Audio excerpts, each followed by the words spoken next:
You know, what I really liked about the second book is that it starts talking about values and the principles of the revolution. And I think that's key.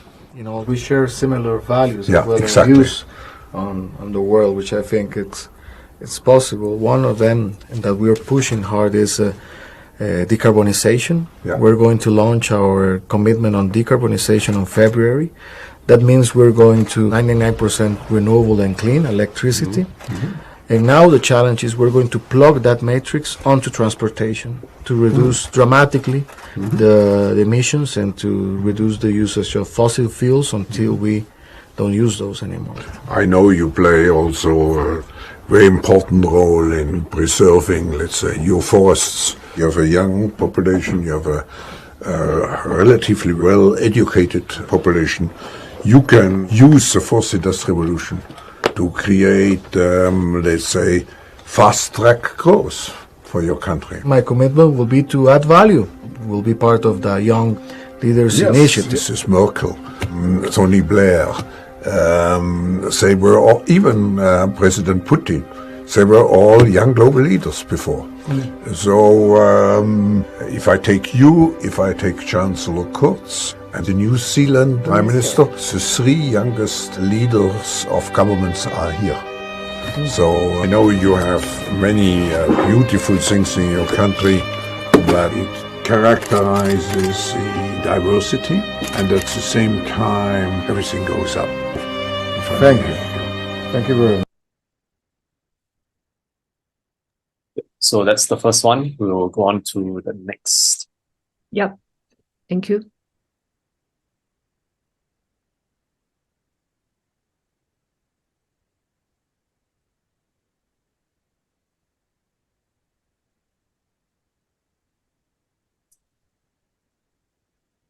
This war is really a turning point of history, and it will reshape our political and our economic landscape in the coming years. But we also are at the tail end of the most serious health catastrophe of the last 100 years, COVID-19, and we have to reinforce our resilience against a new virus possibly, or other risks which we have on the global agenda. We also have to address urgently the issue of climate change and all the other issues related to the preservation of nature.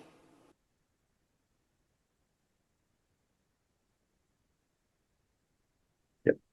Moving on to the next. Yep.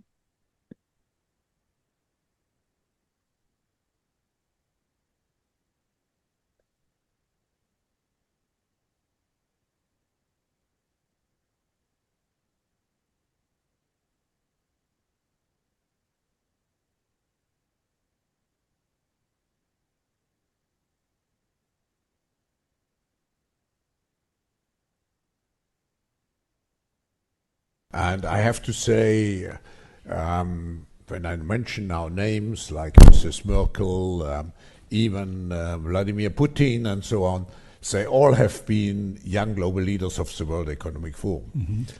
But what we are very proud of now is the young generation, like Prime Minister Trudeau, President of Argentina and so on, that we penetrate the cabinets. So yesterday I was at a reception for Prime Minister Trudeau, and I know that half of this cabinet, or even more half of this cabinet, are actually young global leaders of the World Economic Forum. And that's true in Argentina too. Wow. Yeah. Sorry. That's true in Argentina as well. It's true in Argentina, and it's true in France now. I'm with the president, who is a young global leader. But what is important for me? Moving on to another one.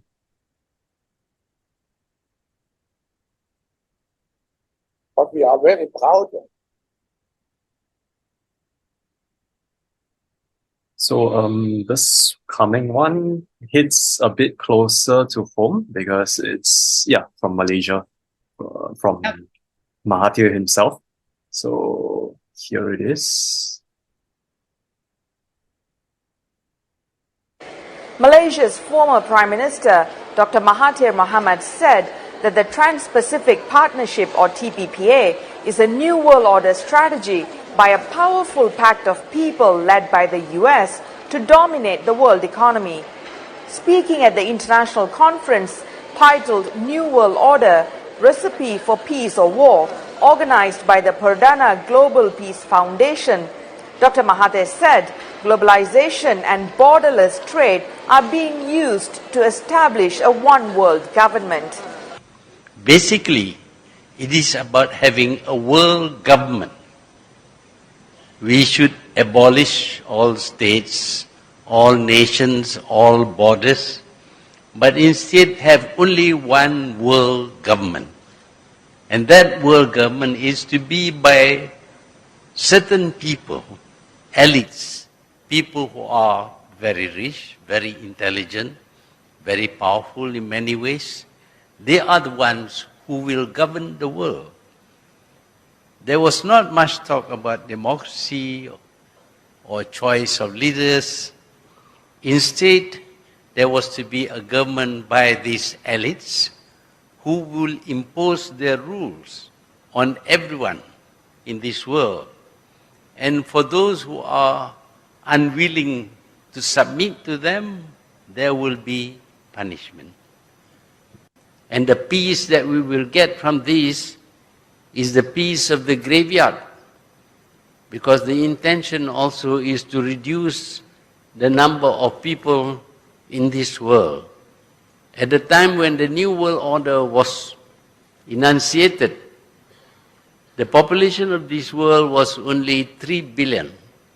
The intention was to reduce it to 1 billion. Now the population of the world is 7 billion. There will be a need to kill many billions of people, or to starve them to death, or to prevent them from giving birth, in order to reduce the population of this world. And another one from Mahathir. This one is the latest one, right? October. Yes, the one coming up is the current one. Yes. And he did a 180 degrees turn. Maybe I don't know, is he being threatened, or is he asked to say all these things? Who knows? Who knows what goes behind the scenes? That the population of the world has increased to 8 billion. This number of people has created problem because we have not learned how to manage big population. That is why today we see governments being challenged everywhere. Before, governments could rule the country without any opposition almost, even if they were not dictatorships. But today, whatever the government may decide, the people will take to the streets and oppose the government, and the government finds it difficult to carry out what it plans, and it has to modify according to the wishes of the people who are demonstrating. In future, most countries will be like Malaysia. Malaysia is a multiracial country. In fact, it is already multiracial. So dealing with a multiracial population is quite challenging, quite difficult. And if you do not know how to handle, then you are going to be faced with problem. So we have now a world where people are very mixed throughout the world. All the countries in the world will have mixed population, and they will have a lot of problems. Now, this population increase has not resulted in a more unified governance of the world. What we need today is that some form of governance of the world. This is because the whole world now faces similar problems, common problems. And these common problems cannot be dealt with by individual countries. So we are basically one world. So there is a need for us to see how we deal with common problems. Of course, COVID-19 is another common problem. There are countries which plan to have regime change so that all governments comply with the powerful countries' policies. All these things are common problem, including, of course, the increase in the population. But we have the problem of the increases in the number of population. We find that there is a greater increase in population among the poor countries, which cannot afford it. It's a problem for the world. In one country, for example, there is zero growth.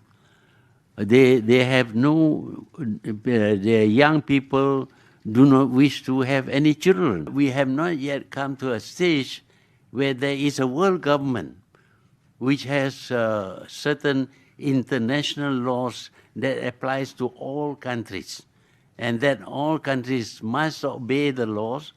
Otherwise, as in many countries, you break the law, action will be taken against you, you'll be tried in court, you may be punished.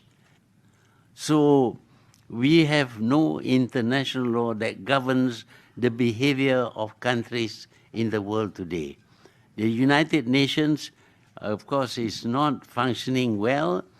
We need an organization for the whole world to deal with common problems that is almost like a world government which is representative, not a world government formed by the rich countries or the powerful countries, but a world government that is elected from all the countries of the world, representing these countries, and they can have a say in the formulation of the laws governing the whole world and the way the laws should be operated.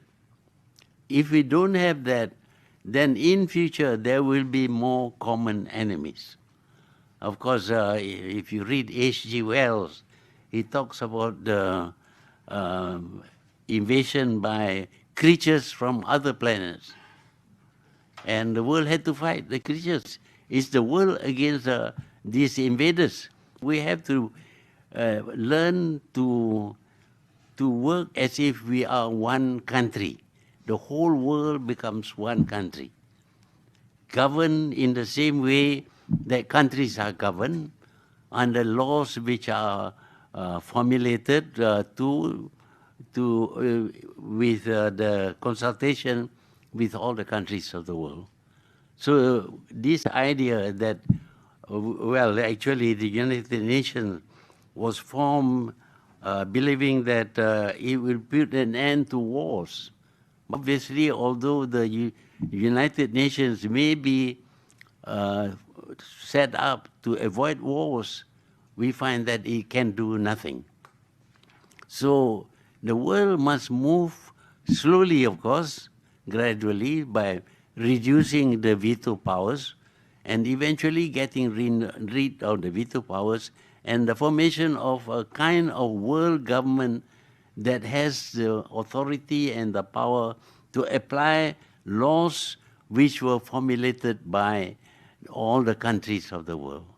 So what I see in the future is a slow merging of the nations, as much as we see we have seen the merging of different tribes in a country to form a single state with a single government. Of course, not everybody will be happy, but I think unless we move in that direction, we are going to be faced with common problems which cannot be resolved by single countries.